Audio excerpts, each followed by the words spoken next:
Yo guys! Okay, nandito ulit ako, si Kuya Mark, at saka nandito rin si Ate Trixie. Okay, nandito kami guys para i-share sa inyo yung isa sa mga collection namin dito.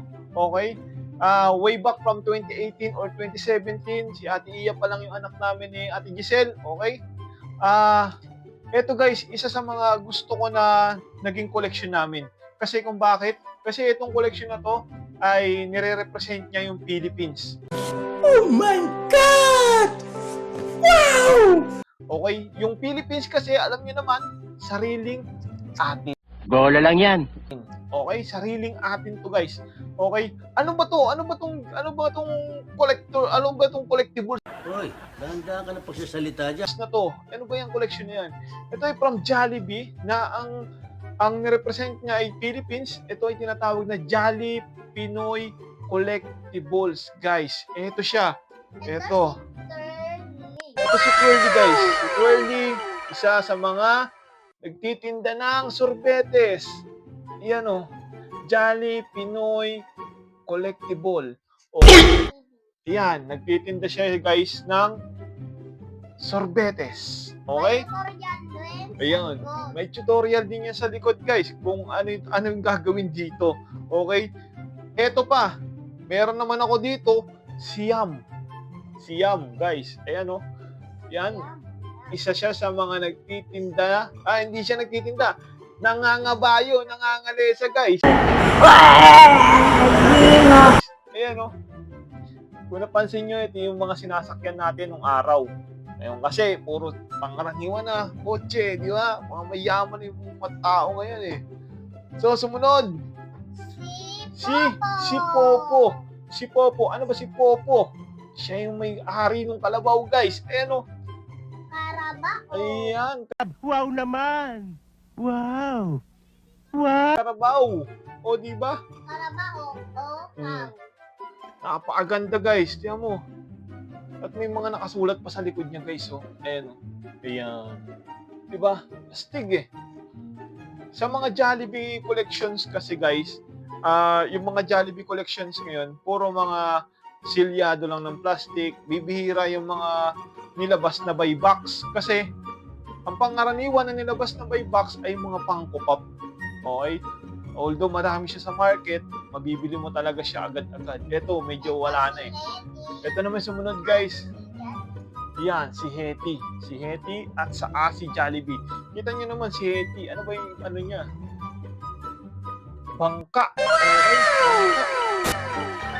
Sana all. Si Jollibee naman ay jeep. Yan, si Jollibee. Jeep. Pinoy na Pinoy, guys. Kasi kung bakit, sa atin lang naman may ganyan, guys eh. Wala naman sa iba, di ba?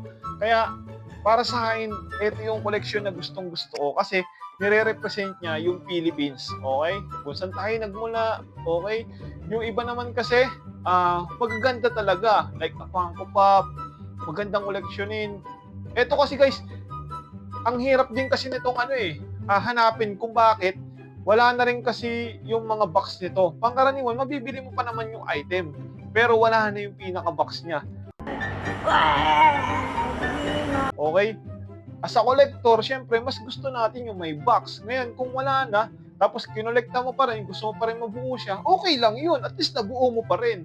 Pero sa amin kasi, eto kasi, talagang binili lang namin doon sa mismong Jollibee nung kumakain kami. Kasi nga, gusto namin i-collect kasi ang ganda. Ayan o. Ito siya guys, so, pagka na-kompleto mo yan, ayan o. Pababa mo yung tatlo mo. So, malaglag. Ayan o. Ayan. Ito siya guys, o. Ayan. Tigo. O. Ang gagandahan kasi sa kanya guys, isang linya siya guys. Okay? Isang linya.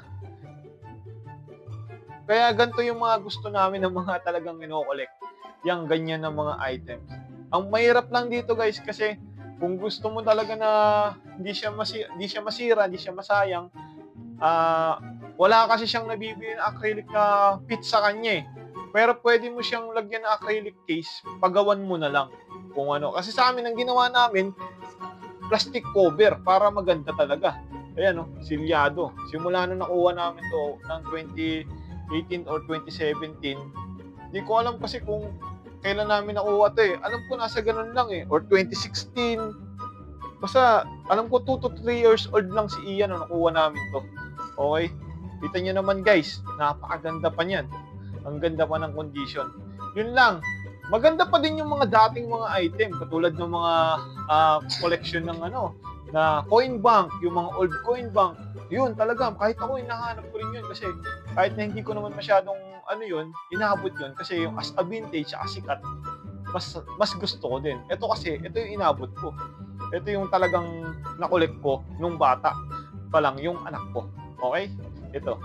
Ayun. Opo. Ayan. Kaya syempre nung una, Betty, ayan. at si Curly, marami pa yan, at si Jollibee, at si Yam. Yun. Yun guys, hindi ko napapahabain yung video na to guys. Yun, shinare ko lang to para lang makita ng iba yung mga hindi umabot dito sa mga items na to doon sa mismong Jollibee na nag-release sila niyan. At para makita nyo rin ng buo, okay? Kung nakita nyo na yan, at least nakita nyo ulit, di ba? Alas man bunga nga mo. Yun lang guys, maraming salamat. Kung nakatuto ka dyan, pinanood mo yung video na to hanggang huli, huwag nyo kakalimutan guys na mag-subscribe sa channel namin, mag-follow kayo, mag-like, mag-hit kayo ng notification bell para lagi kayong updated dito sa aming mga videos guys.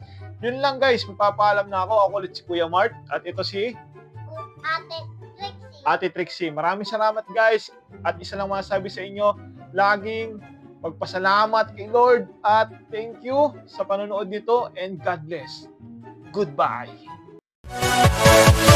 Yeah.